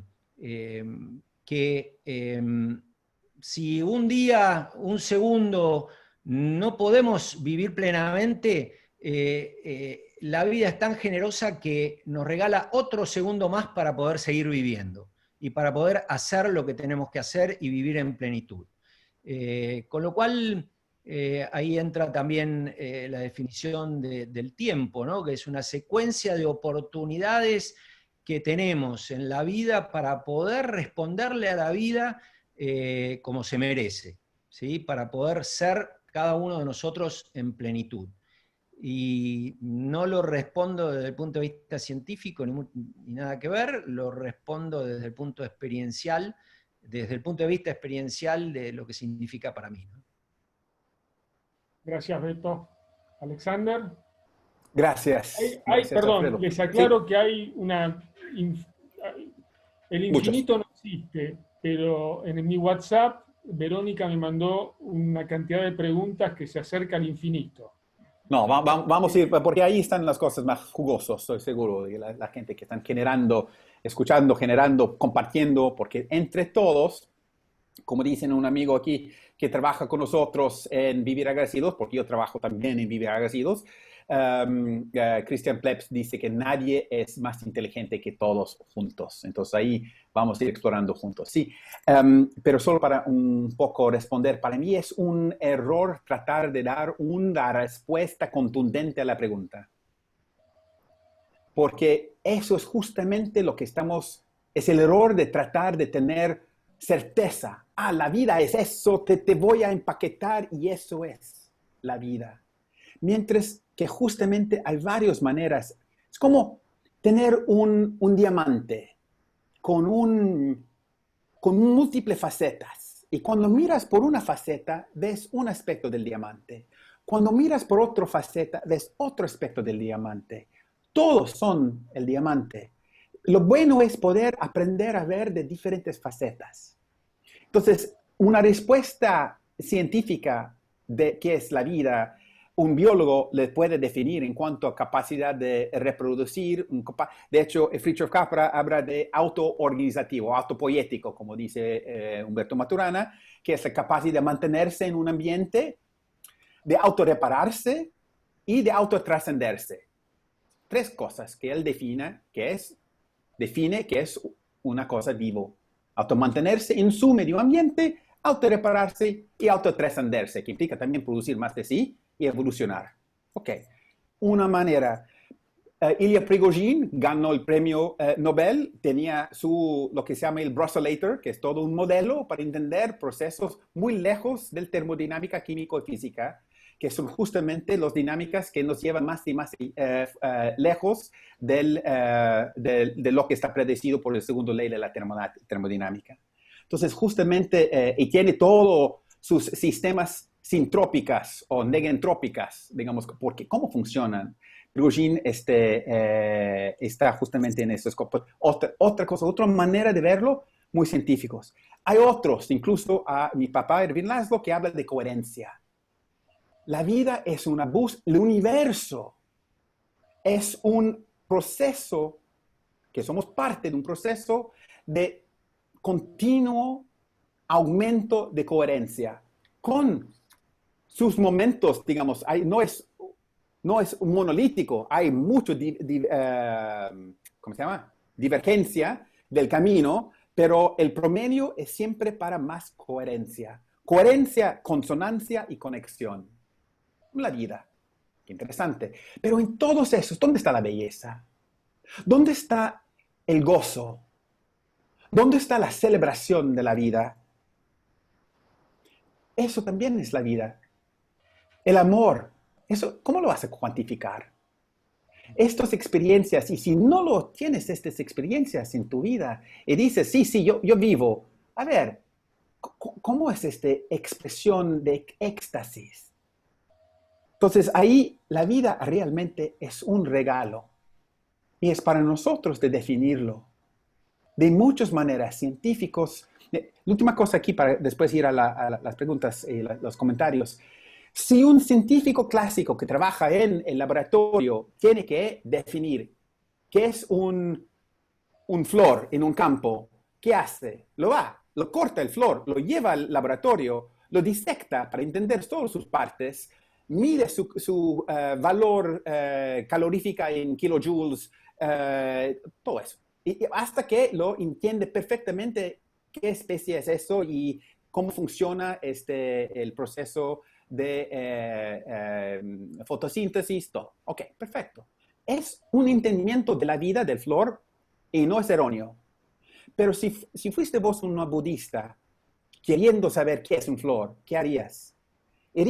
Empezaría lo mismo, irías al campo, pero en lugar de cortar el flor, te sentarías con el flor.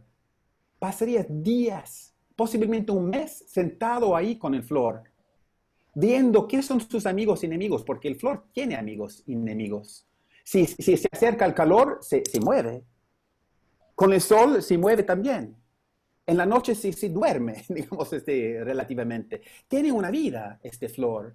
Y después de un mes vas a entenderlo de manera que un científico llevando al laboratorio, después de haber cortado el flor como espécimen, no podría entender. Pero el budista no va a entender los otros aspectos de fotosíntesis tampoco. Las dos cosas son importantes. Pero eso es lo que Alberto decía al inicio. Hay que integrar nuestro entendimiento de las cosas, no solo analizarlos. Y no solo tener una relación espiritual, pero tener las dos cosas complementariamente para entender qué es la vida, qué es un flor. Bueno, muchas gracias. Bueno, yo no sé, creo que no vamos a poder contestar todas estas preguntas, Verónica, porque no sé, es algo que nos quedemos acá hasta mañana a la madrugada, pero voy rápido.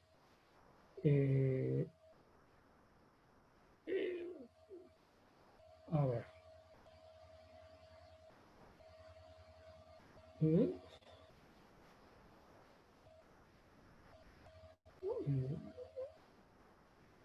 Martín Siveira dice, ¿la mente o el razonamiento excesivo reprime al espíritu?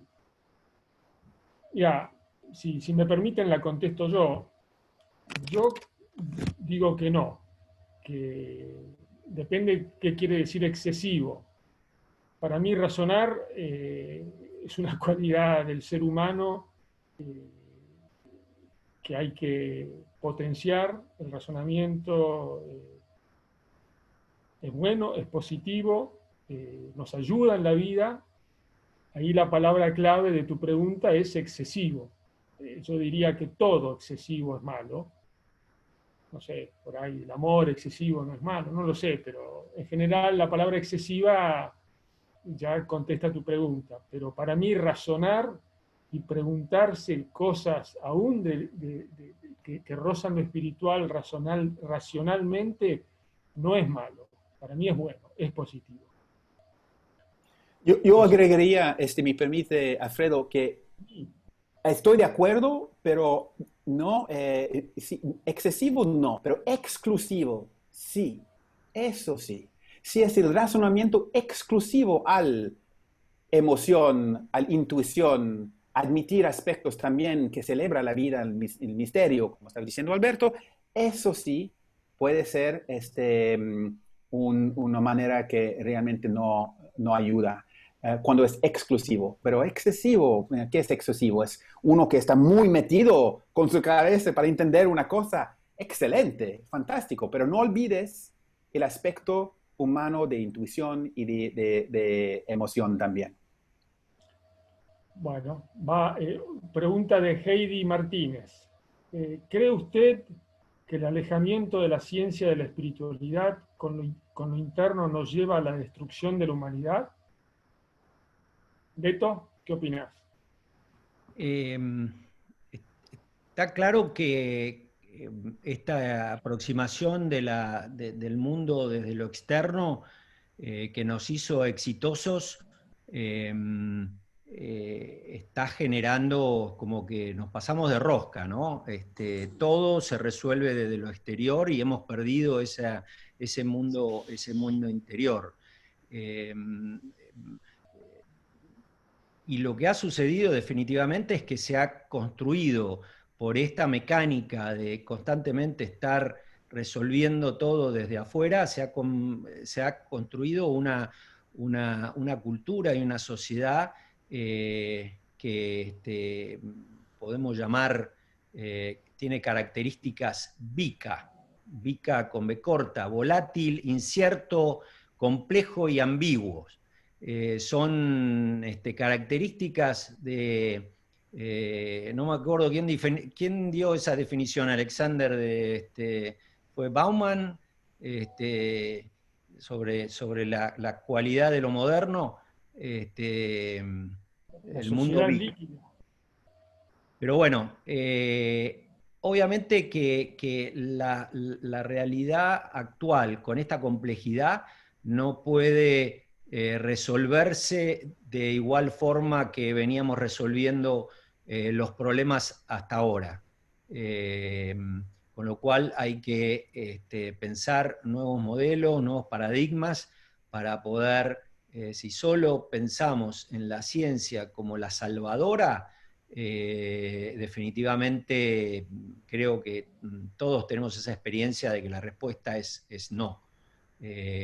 Y ahí el más experto es Alexander en estos modelos de sistemas complejos. Bueno, otra pregunta de Flavio Rivolta. Lo que llamamos espiritualidad, ¿puede ser una ciencia que aún no podemos explicar, demostrar científicamente, entre paréntesis, y que en un futuro esa espiritualidad sea ciencia? ¿O hay cuestiones espirituales que siempre lo serán y nunca se podrán demostrar? Me atrevo yo a responder, creo que nada, ni la espiritualidad, ni la ciencia va a poder decir, hasta acá llegué, sé todo. Justamente la definición de ciencia es la duda metódica, es todo aquello que es factible de ser contradecido. Si la espiritualidad llega a la denominación de ciencia, o si no llega, mi humilde opinión es que no, que jamás vamos a poder decir en ningún campo, ya lo sabemos todo, ya está, esto es así. Lamentablemente o afortunadamente vamos a tener que convivir con el misterio, con todos los misterios. Esta es mi opinión. Si alguien quiere agregar algo o contradecirme, adelante. Yo agregaría que una cosa es el método científico y otro es el objeto con que usamos el método científico. Y el objeto, yo diría que que es todo lo que es. Y si usamos la cadena del ser de la filosofía perenne, tenemos en el centro la materia, luego la vida, luego la mente, luego el alma y luego el espíritu. Y cada área o cada dimensión de esta cadena del ser tiene su propia ciencia.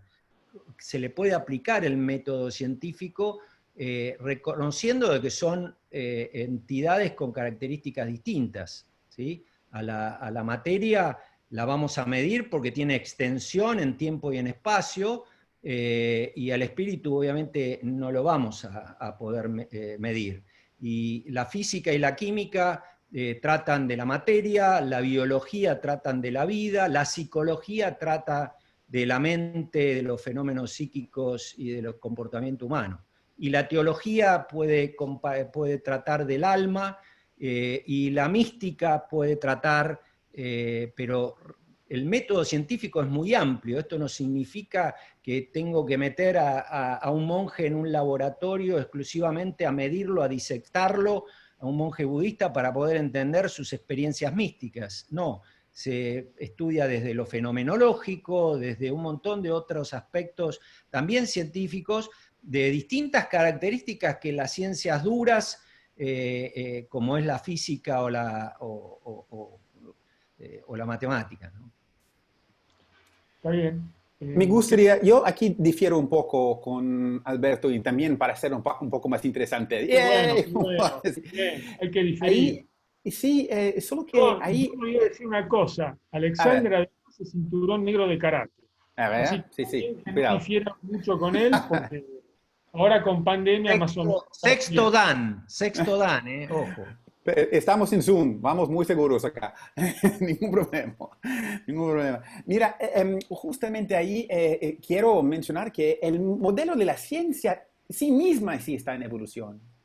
Lo que llamamos las ciencias duras, lo que Alberto muy erróneamente, está bien, lo que Alberto está diciendo hace un momento en cuanto a las ciencias duras como la física, a ver, el mismo pequeño película, el video que nos mostró, nos llegó a un entendimiento a través de la física cuántica de un mundo lleno de incertidumbre, quiero decir, que es muy fuera de una ciencia dura en este sentido. En este momento, la física cuántica está completo para explicarse de muchas metáforas. Obviamente también tiene sus aspectos muy precisos en cuanto a matemática, pero que pertenece a su propio mundo, que es un mundo de Alicia en el País de Maravillas, comparado a lo que podemos entender cómo funciona el mundo macrocuántica, o metacuántica, digamos, está más arriba de.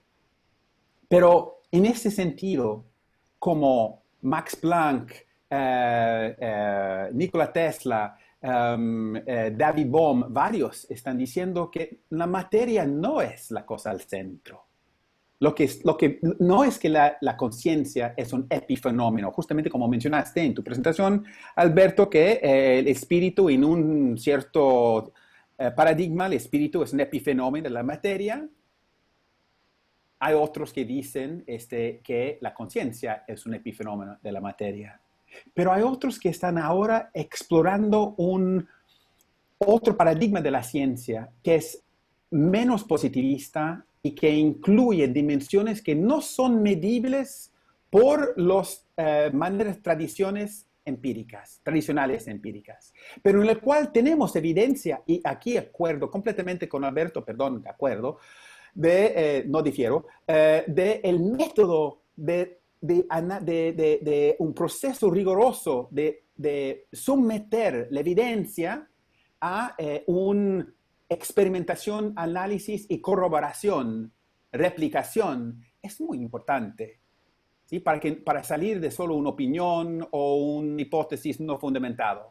Entonces, eso sí, pero lo que se está explorando en este momento es la posibilidad que existe un mundo accesible a nuestros sentidos, los 5 sentidos físicas que tenemos y toda la tecnología que aumenta en estos sentidos, los microscopios, los procesos de mediciones, todos son representados a través de uno de nuestros 5 sentidos.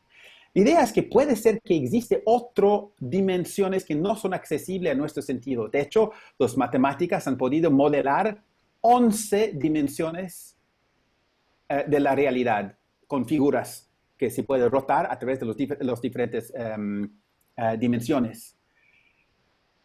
El hecho que no podemos percibirlo no implica que no existen y no nos influyen. Y puede ser, y esto es lo que la ciencia sí está explorando en este momento, cómo nuestra realidad manifiesto, lo que Bohm habla del orden explicado o explícito, está informado por un orden en otra dimensión. Un orden que, por ejemplo, David Bohm lo dice el orden implicado. Rupert Sheldrake, el campo morfogenético o mórfico. Erwin Laszlo lo habla del campo acásico y muchos tomándolo de los estudios de la India, Upanishads. Pero entonces, si hay otras maneras de entender, para no solo verlo a través de los 5 sentidos, que si en este momento en la ciencia clásica no podemos percibirlo por los 5 sentidos, no existe, no es real, es ficticio, o es imaginación, o es... Ahora lo que se está explorando es cómo es posible que podemos admitir dentro de la ciencia exploración de aspectos de la realidad que tienen repetición, que no son puro aleatorios o sincronicidades o experiencias cumbres que no se puede explicar, que ahora se puede explicar posiblemente a través de modelos científicos que no son empíricos. Eso es interesante. Y ahí hay todo un potencial para la evolución de la ciencia misma, aplicando esta rigurosidad, pero admitiendo otro tipo de evidencia. Y eso es donde por ejemplo, se está explorando en este momento en algunos institutos de nuevo paradigma, la potencial de la evolución de la ciencia. Pero bueno, un poco contestando a eso, creo que en un futuro puede ser que se puede explicar los fenómenos espirituales por la ciencia, pero de la misma manera que se podría explicar los fenómenos científicos por la espiritualidad. ¿Me entiendes? Lo que estoy diciendo es que hay una convergencia entre los approaches de espiritualidad riguroso también, como sentarse con el flor, y la ciencia que ahora sí está explorando otras modalidades de interpretación de la realidad. Y eso podría llevar a un futuro en el cual los fenómenos más espirituales, con una ciencia más espiritual, se puede entender. Entiendo tu explicación. Yo sigo pensando que aunque cambie el método de la ciencia, nosotros humanos no vamos a entender jamás los grandes misterios de la naturaleza y de nuestra existencia. Como no vamos a estar para ver quién gana la apuesta, dejémoslo así, y total, creo que nadie lo va a poder resolver. Yo soy de los que piensan que la vida es duda, duda, duda permanente, y misterio, más que duda. Bueno, tengo 2 comentarios, más que preguntas.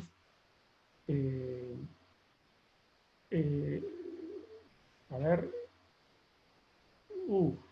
no se llegan a la mitad de las preguntas. Cristina Maldonado dice, creo que yo estoy de acuerdo, el problema es cuando se confunde espiritualidad con religiosidad. Creo que estamos de acuerdo, espiritualidad no es igual a religiosidad. Otro comentario de José Luis Criado Pérez, que si no recuerdo mal, vive en Madrid, o sea que está levantado, creo que debe ser la 1:45 de la mañana. Dice, después de oír a Beto tengo que volver a escucharlo, dormir 36 horas y entonces quizás se me ocurra una pregunta inteligente. Gracias Beto, fascinante.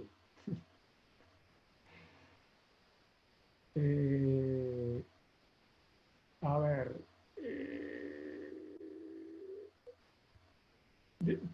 Pablo Bronstein los avances de las neurociencias tenderán a achicar esta diferenciación ciencia-espiritualidad. Contesto yo y rápido. Yo he leído bastante de neurociencia. En general, por ahí son libros, muchos de estos científicos son americanos. La corriente del mainframe, me parece la neurociencia hoy pasa más por una visión materialista, cerebro igualmente, todo está en el cerebro, todo se explica o se va a explicar algún día por conexiones sinápticas y por las distintas funciones que desarrolla el cerebro. Esos son la mayoría de los libros que yo leí de neurociencia. De los que yo leí, pocos han avanzado en el campo de la espiritualidad. Yo he notado cierta soberbia, confieso, de parte de algunos neurocientíficos, porque todos los libros que he leído terminan con un, y bueno, y en el futuro lo están diciendo desde hace décadas, pero yo soy un poco más humilde. Yo creo que la neurociencia probablemente nunca vaya a explicar el misterio, por ejemplo, de la vida o de la conciencia. Esta es mi opinión personal. No, pero Alfredo puede, y está explicando, de hecho, ahí, y en Vivir Agradecidos tenemos un par de neurocientíficos que trabajan al respecto.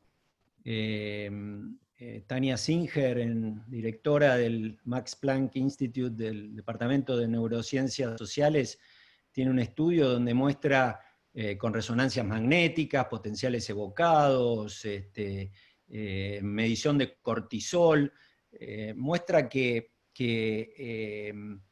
las prácticas espirituales generan bienestar en el ser humano. Logran un equilibrio entre el sistema simpático y el parasimpático que nos ayudan a vivir en el momento presente, a vivir en plenitud. Con lo cual no está demostrando la espiritualidad, está mostrando que aquellas personas que tienen una vida contemplativa, donde su sistema parasimpático está entrenado, donde puede regular las emociones, poder controlar la mente, o regular los pensamientos, que no rumeen, todo eso genera un bienestar que nos ayuda a estar conectados con nosotros mismos y genera realmente resiliencia, creatividad, mejora la respuesta del entorno social de esas personas, con lo cual creo que las neurociencias tienen un aspecto de poder estudiar, y que ya lo han demostrado, de darle la razón a muchas tradiciones espirituales de Oriente y Occidente, donde el silencio, la contemplación, la respiración nos permiten estados de salud interna que nos hacen más plenos como personas, ¿no? Ok. No quiero empatar, pero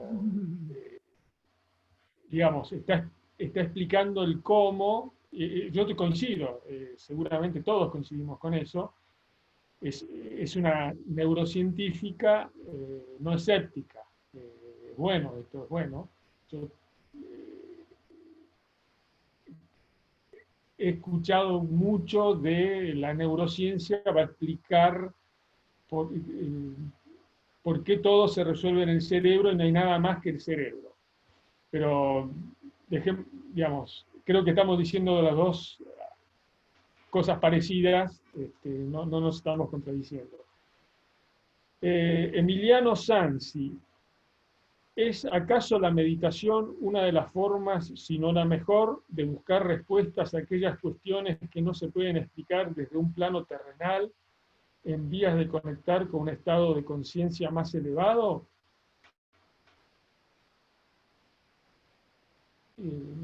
Pregunta. El ¿Quién quiere silencio, contestarla? el silencio nos permite estar en contacto con esas realidades que nos trascienden.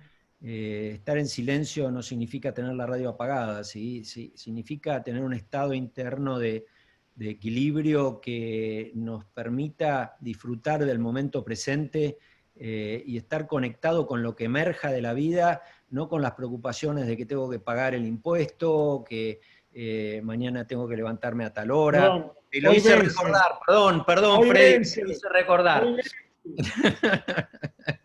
vence.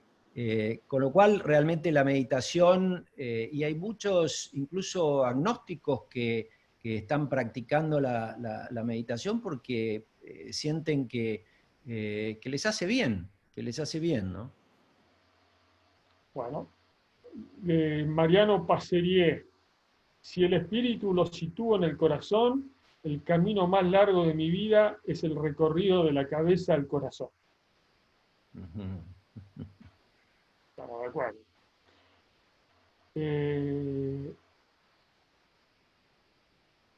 A ver.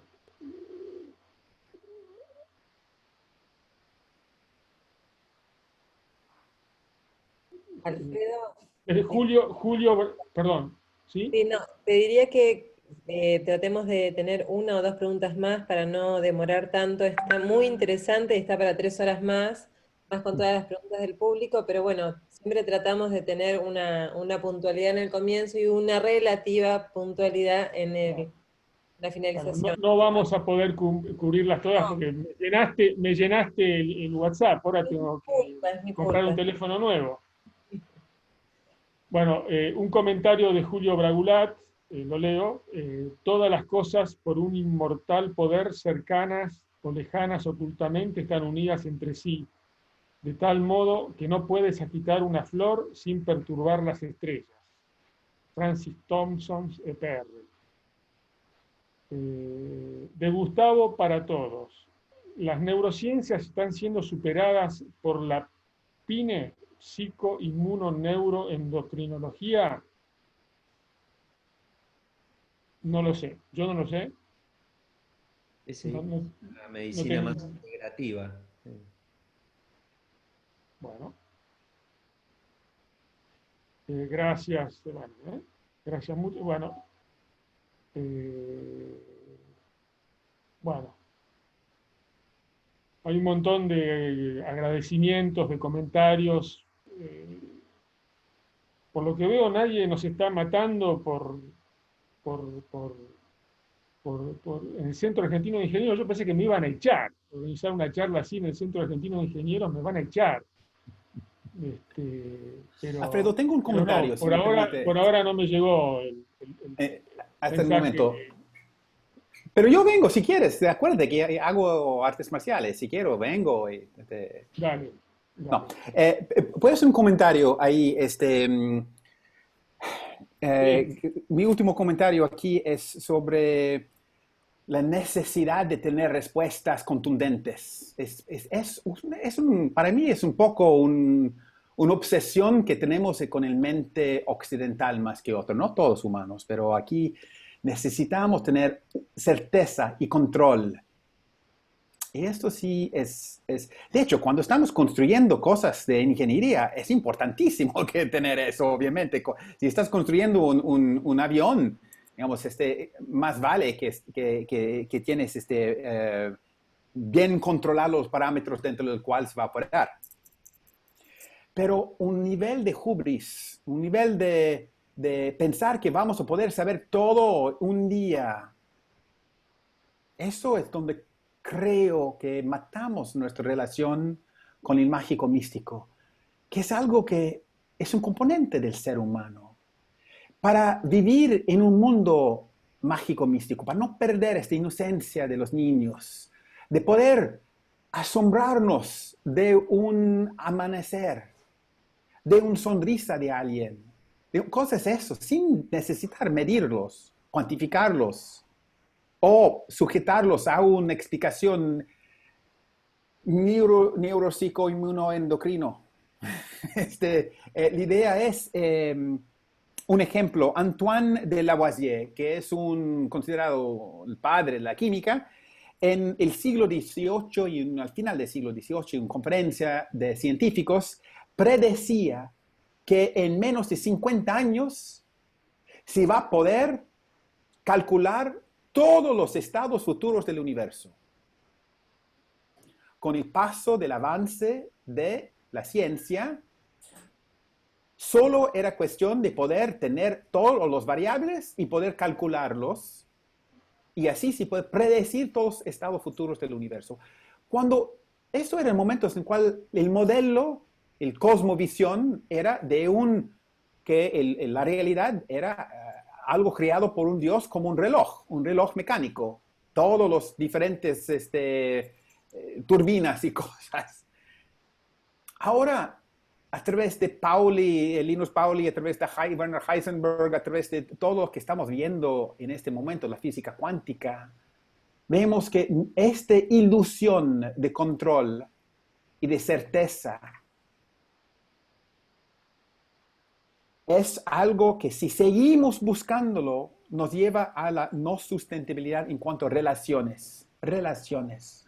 Eso, de hecho, en su conferencia en 1954, Albert Einstein y Bertrand Russell decía, su última frase de la conferencia era: acuérdense de su humanidad y olvídense del resto. Esto hay en conferencia de científicos. Acuérdense de su humanidad y olvídense del resto. Obviamente la idea no olvidar es lo que Alberto estaba diciendo, tratar de reintegrar las visiones científicas, analíticas, con visiones intuitivas, espirituales y humanísticas e integradoras. Entonces, eso creo que nos da como las facetas de una diamante, mucho más riqueza en nuestra navegación de la realidad. Y por eso la ciencia y la espiritualidad son complementarios, de mi punto de vista. Entonces, eso era mi última observación. Muchas gracias, Alexander. Gracias a todos. Creo que podemos cerrar acá. Espero que la hayan pasado bien o tan bien como yo. Yo la pasé bárbaro, así que si la pasaron todos tan bien como yo, la verdad que fueron 2 horas ganadas. Y espero que trasciendan más allá de esto. Gracias a todos, gracias Beto, gracias Alexander, gracias Verónica y todo el equipo del Centro Argentino de Ingenieros. Y bueno, nos veremos otro día. Gracias. Chao, hasta luego. Gracias. Gracias Alfredo, Alberto, Alexander. Muy interesante la reunión. Y voy a tomar las palabras de Sergio Bonicini, que dice: tendríamos que tener un segundo encuentro. Gracias.